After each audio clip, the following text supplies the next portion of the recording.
Chama.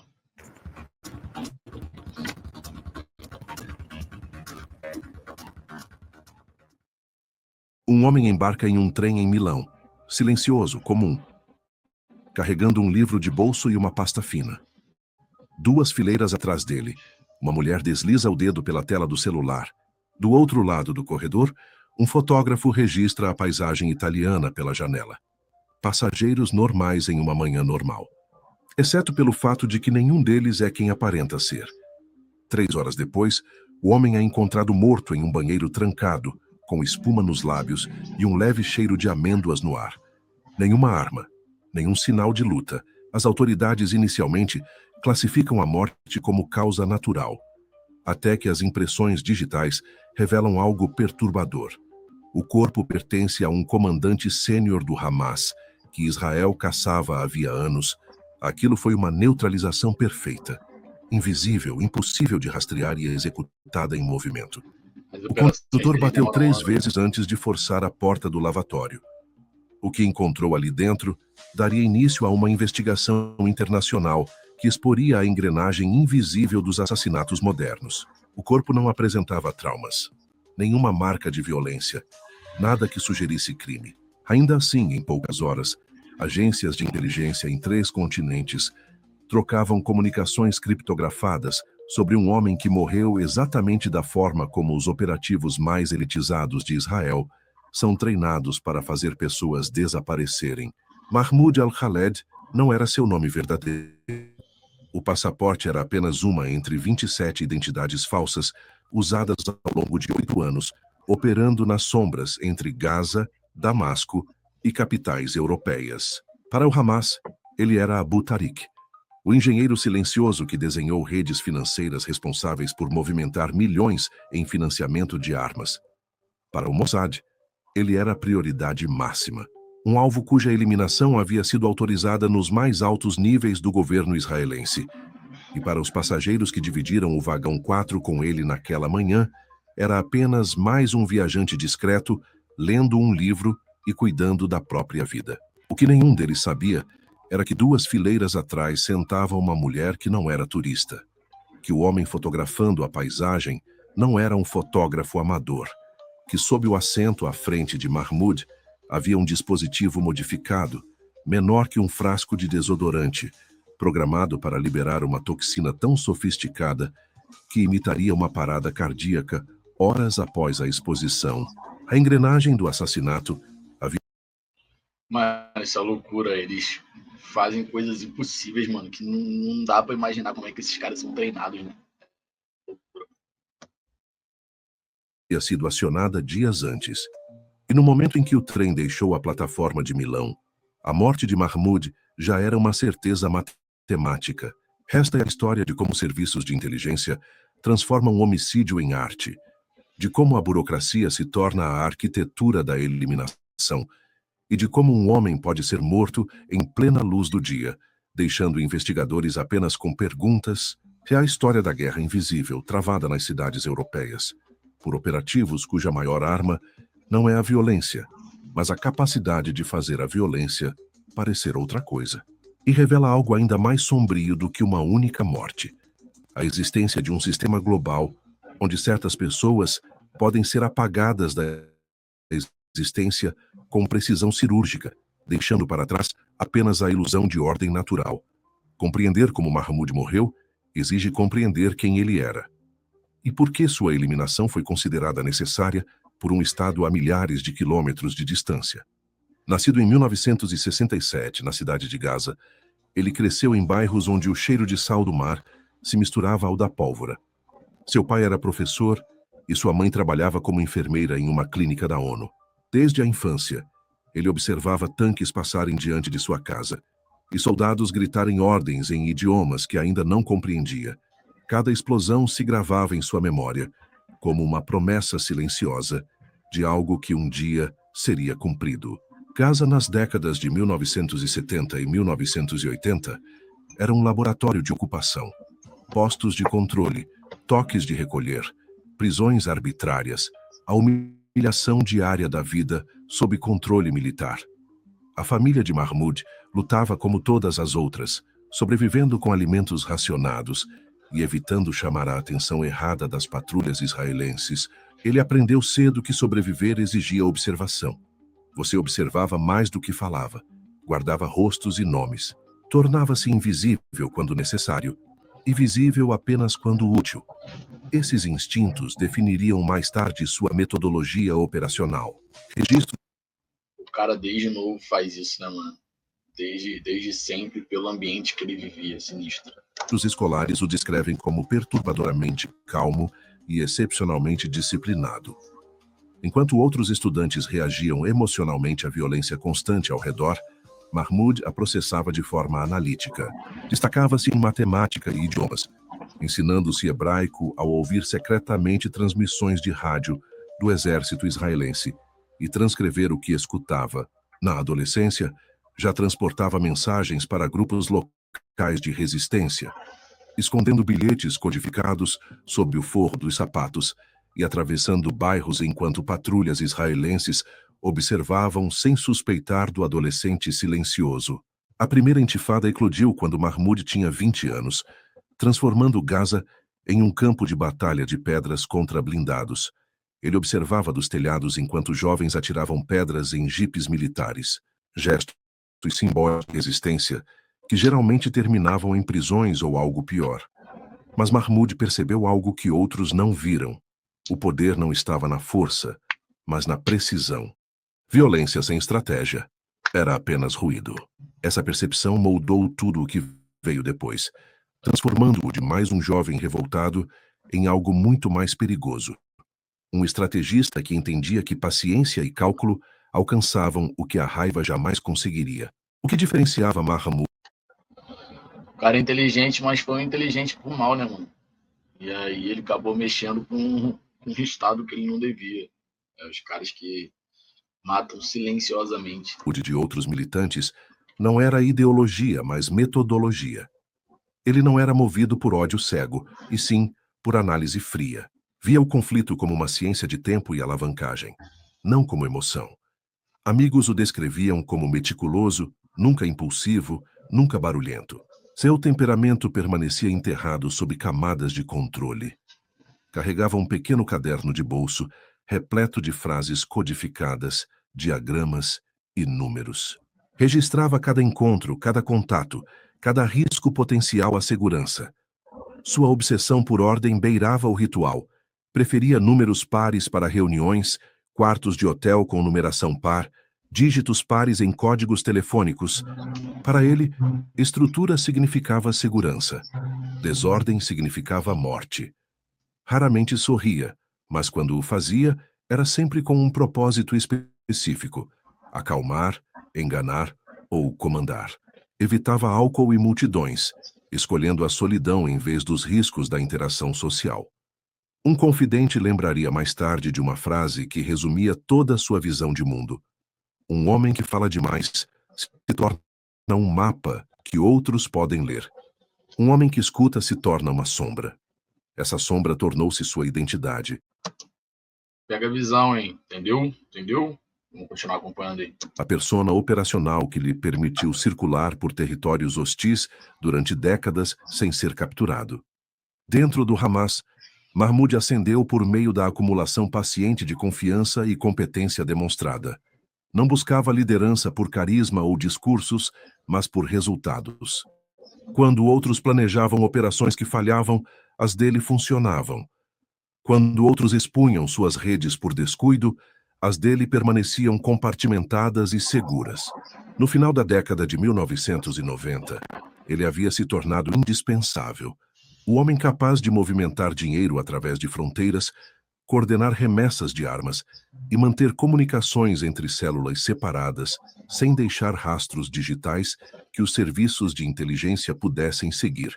A inteligência israelense o identificou pela primeira vez durante a primeira intifada, quando foi preso carregando cartas codificadas e uma lista de casas seguras. Ficou detido por 7 meses, sob prisão administrativa, sendo interrogado repetidas vezes. Mahmoud não entregou nada. Oficiais o descreveram como inquebrável. Um prisioneiro que falava pouco, Nunca levantava os olhos repetindo a mesma frase em árabe e hebraico. Vocês já sabem o que querem ouvir. Essa postura consolidou sua reputação. Quando foi libertado, não era apenas mais um ex-detento, tornara-se um símbolo de resistência por meio da disciplina. Seu método operacional evoluiu ao longo dos anos 1990, à medida que reconhecia que as táticas militantes tradicionais haviam atingido seus limites. Atentados suicidas e ataques armados chamavam atenção, mas não traziam vantagem estratégica. O que o Hamas precisava era de infraestrutura.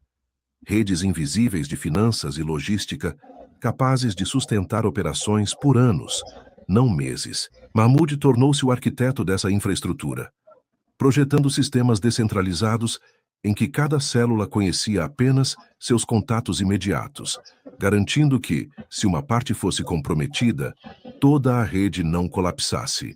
Por volta do ano 2000, ele se transferiu para Damasco, operando sob a proteção do regime sírio, que abrigava líderes palestinos exilados como parte de sua estratégia regional. A partir de Damasco, Mahmoud coordenava uma rede logística clandestina informalmente conhecida como Al-Maslak, o caminho. Seu objetivo era simples: criar sistemas financeiros e de transporte descentralizados para mover armas, fundos e informações, através de fronteiras. Ele recrutou engenheiros, banqueiros e contrabandistas, ligando-os por meio de lealdade e protocolos de comunicação criptografados que tornavam a interceptação quase impossível. A rede se estendia por Chipre, Líbano e a Península do Sinai. Serviços de segurança europeus começaram a detectar padrões incomuns. Contêineres de carga redirecionados por múltiplos portos, organizações de caridade canalizando dinheiro por bancos discretos em Zurique e Viena. Mahmoud orquestrava tudo mantendo a fachada de coordenador humanitário. Para diplomatas, parecia alguém ajudando refugiados. Para militantes, era a mão invisível movendo peças em um tabuleiro que se estendia de Gaza a Istambul. Agências de inteligência israelenses e americanas passaram a chamá-lo de facilitador, um termo burocrático que subestimava sua influência ao mesmo tempo em que insinuava seu perigo. Dentro do Hamas, facções rivais tornaram-se cautelosas. Alguns o viam apenas como mais um burocrata no exílio. Outros reconheciam nele um articulador silencioso. O cara ia fazendo tudo sem o pessoal perceber, né? E quando ia ver, tinha se alastrado o perigo. Eu tô olhando para cá, mas esqueci que a câmera tá aqui. Cujas redes forneciam os recursos que mantinham as operações funcionando. Nenhum, porém, conseguia igualar seu acesso ou sua segurança operacional. Mahmoud havia alcançado algo raro naquele mundo. Tornara-se indispensável. E isso o tornava temporariamente intocável. Seus métodos eram cirúrgicos, não espetaculares. Quando um colaborador precisava ser removido, a morte parecia natural. Quando uma remessa de armas precisava de proteção, ela seguia rotas que drones israelenses não conseguiam prever. Ele tratava a geografia como geometria, calculando ângulos e tempos com precisão matemática. Em 2006, comunicações interceptadas sugeriram seu envolvimento no financiamento do sequestro do soldado israelense Gilad Shalit. Embora seu nome não aparecesse em mensagens oficiais, registros codificados revelaram transações compatíveis com a logística da operação. Para o Mossad, aquilo confirmou que Mahmoud não apenas financiava o terrorismo, mas direcionava operações específicas. Entre 2005 e 2008, relatórios de inteligência o ligaram a redes coordenadas de contrabando que transportavam armamento avançado da Líbia e do Sudão através de túneis no Sinai. Ele desenhava rotas que exploravam terreno e tempo para evitar a vigilância israelense. Cada operação demonstrava sua mentalidade de engenheiro, tratando problemas com a lógica fria de alguém para quem a violência era apenas mais uma variável em equações complexas. Certa vez, confidenciou algo que revelava sua filosofia. Se você deixa um corpo para trás, ele deve falar mais alto que 1000 discursos. O medo era uma ferramenta, não uma emoção. Essas ações atraíram a atenção crescente de agências ocidentais. Passaportes sob os nomes Ferris Nasser e Hanis Ulan surgiram em múltiplos registros de voo. Mahmoud atravessava fronteiras mudando não apenas documentos, mas toda a sua apresentação, o modo de andar, o sotaque, até o ritmo da respiração. A sobrevivência havia se tornado uma... Tu mudar o modo de andar, o sotaque e a respiração, mano, o cara tem que ser psicopata, mano. Tu tá maluco? Como é que tu consegue mudar uma parada dessa? É quase impossível. arte praticada diariamente. Ele entendia que o momento em que alguém se torna previsível é o momento em que se torna vulnerável. Por isso, adotava o caos em seus deslocamentos, enquanto mantinha controle rígido sobre suas operações. Em março de 2007, uma explosão em um armazém em Porto Sudão destruiu uma remessa de armas destinada a Gaza. Autoridades locais classificaram o incidente como acidente, mas relatórios confidenciais o ligaram a uma interceptação do Mossad, orientada por informações vazadas de dentro da rede de Mahmoud. A partir daquele momento, ele iniciou uma limpeza silenciosa em suas fileiras, removendo qualquer um cuja lealdade parecesse questionável. Confiança tornou-se uma moeda medida em termos absolutos. Você era completamente confiável ou completamente descartável. Por volta de 2010, Mahmoud havia se tornado um dos homens mais procurados em múltiplos bancos de dados. De inteligência, analistas da CIA e do MI6 catalogaram seus padrões de viagem, identificando... Cara, como é que deve ser? Como é que deve ser você virar, tipo, um fantasma, né, mano? Porque você começa a ser procurado pelo FBI, pela CIA, pelo Mossad. Os caras identificaram 27 identidades falsas que o cara usava. Tu vira um ghost, irmão. Não consegue fazer mais nada. Tendo ao menos 27 identidades falsas usadas ao longo de 8 anos. Seus movimentos passavam por Atenas, Viena e Budapeste, sempre deixando rastros digitais mínimos. A Interpol o marcou como operador transnacional. Poucos fora de círculos classificados conheciam seu rosto verdadeiro, mas ele havia aperfeiçoado a arte de estar simultaneamente em todos os lugares e em lugar nenhum. Um fantasma cuja influência era inegável, mas cuja localização permanecia perpetuamente incerta. Então, em meados de 2010, a diretoria interna do Mossad o incluiu na chamada lista de neutralização, um registro confidencial de indivíduos considerados alvos legítimos para ações no exterior. A decisão veio após semanas de debate entre líderes políticos e de segurança, que concluíram que eliminá-lo cortaria artérias financeiras que sustentavam operações do Hamas na Europa. Sua morte, argumentaram, seria mensagem e necessidade. A autorização chegou por meio de uma transmissão criptografada, conhecida apenas por sua frase código: Operação Espelho de Cedro. O que Mahmoud não sabia era que cada passo havia se tornado parte de uma contagem regressiva. Equipes de vigilância israelenses o acompanharam de Atenas a Istambul, de Milão a Roma. Analistas em Tel Aviv estudavam seus padrões, procurando o momento vulnerável em que as condições operacionais se alinhariam perfeitamente. Precisavam de um local onde a morte pudesse parecer natural, onde os agentes pudessem executar a missão e sair sem deixar evidências, onde as consequências diplomáticas pudessem ser gerenciadas por meio de negação plausível. A oportunidade surgiu quando a inteligência detectou que Mahmoud planejava viajar de Milão a Roma de trem. A rota intermunicipal oferecia condições quase ideais: ambiente contido, cronograma previsível, múltiplos pontos de extração. Um trem apresentava vantagens únicas em relação a aviões ou hotéis. O sistema fechado limitava variáveis. O movimento fornecia cobertura para a dispersão de toxinas, e a segurança do destino podia ser completamente evitada, já que a operação se encerraria antes da chegada. A unidade cesaria do Mossad iniciou o planejamento operacional imediatamente.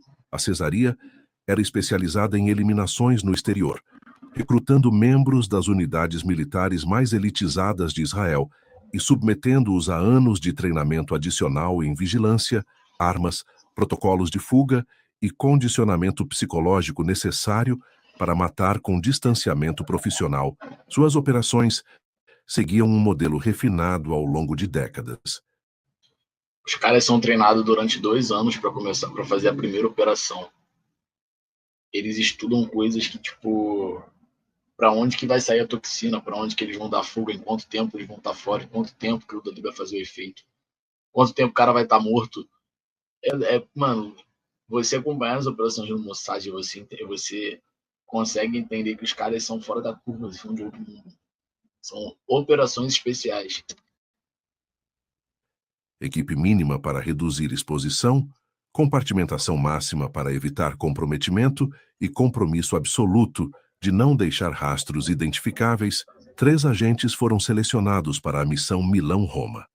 Suas identidades de cobertura foram construídas a partir de fragmentos de vidas reais, sustentadas por passaportes meticulosamente forjados que levaram meses para serem preparados. Eles entrariam na Itália separadamente, se estabeleceriam sob pretextos turísticos e coordenariam a operação por meio de dispositivos criptografados que pareciam eletrônicos comuns. Os perfis psicológicos enfatizavam traços específicos: capacidade de manter cobertura sob estresse, conforto com a solidão e habilidade de compartimentação moral que permitia executar missões letais sem trauma subsequente. Em 9 de outubro de 2010, a equipe chegou ao aeroporto de Malpensa, em Milão, usando os nomes Martin Weiss, Clara Roth e Daniel Levy. Os horários de entrada foram escalonados para evitar reconhecimento de padrões. Cada um carregava bagagem leve, contendo equipamentos de comunicação embutidos em powerbanks e carregadores. Moviam-se com a naturalidade treinada de viajantes experientes. Nada em seu comportamento sugeria o propósito letal por trás da presença. A base de operações era um apartamento alugado sob o nome de um empresário italiano falecido. Uma entre muitas propriedades fantasmas mantidas pela inteligência israelense em cidades europeias. Ali, estabeleceram um posto de comando com enlaces via satélite criptografados para Tel Aviv. A localização, próxima à estação central de Milão, oferecia fácil acesso a centros de transporte, mantendo distância suficiente de áreas turísticas onde operativos estrangeiros poderiam chamar atenção. Mahmoud estava sob vigilância desde sua chegada a Milão, 3 dias antes. Um sensor colocado atrás da moldura da porta do quarto de hotel monitorava movimento, temperatura e som. Quando ele comprou a passagem de trem para Roma, a operação entrou em sua fase final. A equipe dividiu responsabilidades com precisão cirúrgica. Weiss acompanharia atividades financeiras e deslocamentos.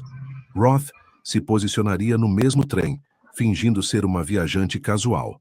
Levy cuidaria da logística, comunicações e coordenação de fuga. Câmeras ocultas transmitiam imagens criptografadas para Tel Aviv, onde analistas registravam cada detalhe da rotina de Mahmoud. Seu chá pela manhã, café da manhã tardio, breves ligações em árabe, longos silêncios observando da varanda. Ele não se encontrava diretamente com ninguém, confiando apenas no movimento como forma de segurança. Mas os agentes já estavam dentro de seu padrão, antecipando escolhas antes mesmo de ele fazê-las. Eles sabiam o número do assento no trem antes que ele comprasse a passagem. A toxina escolhida refletia décadas de pesquisa em venenos indetectáveis. O dimetilmercúrio oferecia vantagens específicas: toxicidade extremamente alta em doses microscópicas, início retardado, calibrável para horas após a exposição, e sintomas que imitavam parada cardíaca. Patologistas forenses interpretariam a morte como natural, a menos que procurassem especificamente por compostos de mercúrio, e mesmo assim, a forma química usada se degradava rapidamente. O sistema de entrega era igualmente sofisticado. Um dispositivo aerossol modificado, disfarçado como um desodorante de viagem comum, continha a toxina em uma membrana química ativada por vibração. Um temporizador interno acionaria a liberação durante o movimento do trem, dispersando o veneno pelo sistema de circulação de ar em doses medidas. O recipiente seria descartado em uma parada intermediária, garantindo que nenhuma evidência física permanecesse. Na manhã de 15 de outubro, Weiss seguiu Mahmoud até a estação central de Milão. Croft embarcou no mesmo trem 15 minutos depois, sentando-se 2 fileiras atrás do alvo. Levi seguiu no vagão seguinte, posicionado para monitorar complicações. Seus movimentos foram coreografados por meio de ensaios, cada gesto cronometrado. Os agentes pertenciam à unidade Cesaria, cujo... Que isso, mano. Os caras ensaiaram o movimento e cronometraram cada movimento que ele estava fazendo. Que isso, sinistro, mano. Irado. Os especialistas vivem sob identidades assumidas em apartamentos espalhados pelo mundo. Seus vizinhos jamais imaginam quem são. Suas armas são rotina e paciência. Misturam-se em aeroportos, cafés e estações de trem, falando vários idiomas e carregando diversos passaportes. Fracasso é uma palavra que não se pronuncia em seu mundo. A sobrevivência é medida pela capacidade de desaparecer. Não há medalhas ou túmulos. As vitórias são marcadas apenas pelo silêncio. A operação em Roma pertencia a uma linhagem que incluía a Operação Ira de Deus em 1973. Cada operação posterior refinou o método, aprendendo com sucessos e falhas. Nos anos 1990, um carro-bomba em Beirute, em Dubai, em 2010, Mahmoud al-Mabhouh foi asfixiado por agentes disfarçados de turistas. A morte de Mahmoud al-Khaled foi um eco dessas operações. Para os palestinos, sua morte provocou luto e desafio. Em Gaza, sua fotografia apareceu envolta em tecido preto.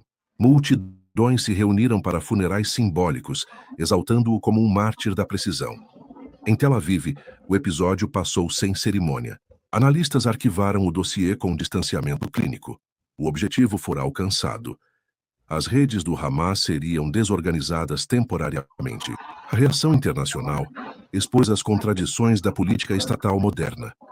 A Itália protestou a violação de soberania, enquanto nações europeias condenaram publicamente a operação, mas estudaram seus métodos em particular. A morte de Mahmoud pouco alterou a superfície do conflito, mas reverberou na arquitetura das operações clandestinas globais. O Hamas reorganizou seus canais, aprendendo com a queda de Mahmoud. Israel fortaleceu sua reputação de alcance global. Nos anos seguintes, novos líderes surgiram, movidos mais por vingança do que por visão estratégica. A neutralização que buscava estabilidade acabou convidando uma nova geração de caos. A verdade revelada pela Operação de Roma expôs um mundo onde decisões invisíveis regem. A justiça é medida em segredo e estados matam em silêncio. Mahmoud tornou-se mais um nome em uma lista que nunca termina. O trem continua circulando entre Milão e Roma. Passageiros ocupam o vagão 4 sem saber da história que passou por ali. O lavatório foi limpo milhares de vezes. O sistema de ventilação segue seu ciclo. Nada marca o local da morte. Certas pessoas podem ser eliminadas em qualquer lugar, a qualquer momento, por estados com vontade e recursos.